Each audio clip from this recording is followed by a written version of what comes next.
voin khan tukin khan kan thian pa la than thua manen kan han muloka vareng te a rong bona nei turen rong kala chu thalak pa in an rong bona te kan ena chuan rei pu kan ko man lawa masela kan in hukrum chimanga lom kop mai chu atira kan soi lo kan ni good morning all good morning tuna hian jingdan nga lem som panga ni a hall kan hall tlang atangin ai tlang phai vel le so lai berbi tlang dung so lampang so berbi le khami mizoram mg na khani to a hal so ta so mi chumbo piarama son alang thei lo chu lang thei lo moi khop mai tu kana hian jing exercise lak pe kan la zok ani chuan so lampang so silchar ramani le to zoka so lai so chu silchar te ani kherlo mai te ama se asamram nok sakhuwa ti bel khanin ka ria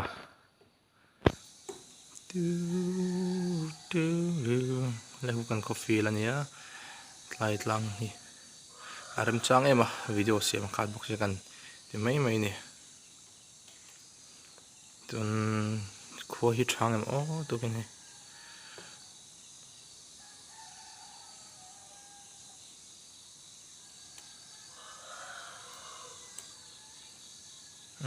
te puta do to kan chbei le vek ule tu gana hian IOC tlang atangin so lai I sai phai sai pum ti pheivel tlang dung karon cover le don an baka helam panga helang thengem camping center vel laka tomani kan train pa thum te rong bon nei dur ron chukla den ni sa te ron zuya chum chu han mu lok katoma ai an le tholo wa kan hang loka so lai so khobon tlang ania khobon tlang dung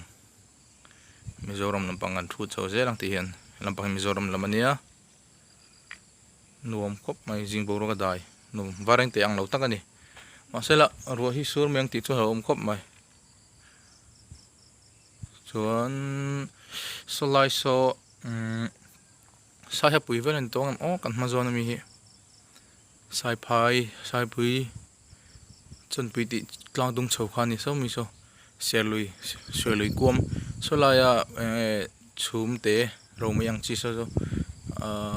serlui na trio bo chum ang chi kha chu serlui lui na asiam ania tlang dung chu ta so chon so lai so wareng te kho chum ta war va sim pham azum thengam legan an chinang zo lo deu so la so ta warang deu so warang te kho chunga ni katlan chuk so lo ka jingkara